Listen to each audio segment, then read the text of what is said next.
राणा सांगा के मुद्दे पर सड़क से लेकर संसद तक संग्राम देखने को मिल रहा है।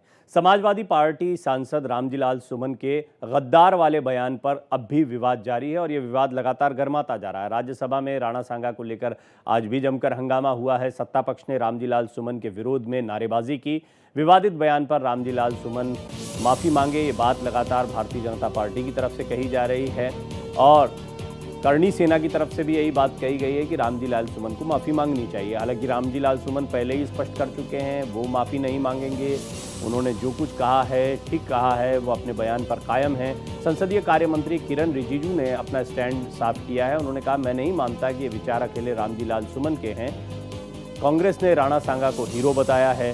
तो अब कुल मिलाकर कांग्रेस को भी इस मुद्दे पर घेरा जा रहा था।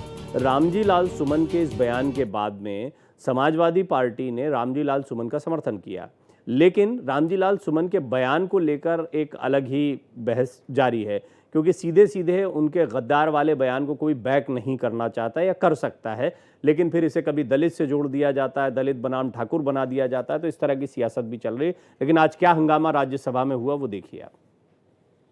जो राणा सांगा को लेकर के जो वक्तव्य दिया, अगर यहां से हटा भी दिया, वो बाहर सोशल मीडिया और न्यूज में तो वो तो बिल्कुल चल रहा है। और सुन के किसी को कैसे मंजूर होगा जो भाषा और जिस लहजे में माननीय सदस्य जी ने राणा सांगा के बारे में बोला है।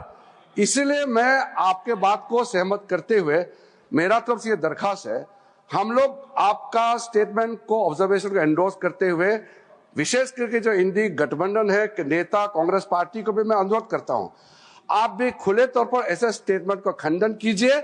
और चेयरमैन साहब ने जो ऑब्जर्वेशन किया है, कोई भी रीजन, कोई भी जाति का नेशनल हीरो को अपमान नहीं करना चाहिए, देश में भी और इस सदन में भी। ठीक है, ये बात कही गई है, लेकिन एक तरीके से एक गतिरोध बना हुआ है। कहाँ जाएगा ये मुद्दा? रामजीलाल सुमन अपना स्टैंड साफ कर चुके हैं, इस पर सियासत जमकर हो रही है। मृगांक प्रभाकर मेरे सहयोगी आपको ज़्यादा जानकारी देंगे। मृगांक, इस मुद्दे पर किरण रिजिजू साहब ने अपनी बात रख दी, भारतीय जनता पार्टी के अन्य नेता भी बात रख रहे हैं। रामजीलाल सुमन भी पहले ही कह चुके हैं, कल ही कह दिया था उन्होंने कि मैं पूरे होशोहवास में सोच समझ कर बात कही है और मैं अपने बयान पर कायम हूँ, माफ़ी नहीं मांगूंगा। ये मुद्दा जा कहाँ रहा है? मतलब मुझे लगता है सदन से ज़्यादा बाहर ही इस पर बहस होनी है। देखिए, साफ तौर पे आप देख सकते हैं प्रवीण, की जिस तरह से राज्यसभा के अंदर कार्रवाई चल रही थी और इसके ऊपर दोनों तरफ से जो बयानबाजी हुई है, पहले जो है पक्ष की तरफ से, जो विपक्ष की तरफ से बयानबाजी हुई, उसके बाद पक्ष ने आप उसके ऊपर अपना स्टैंड लिया।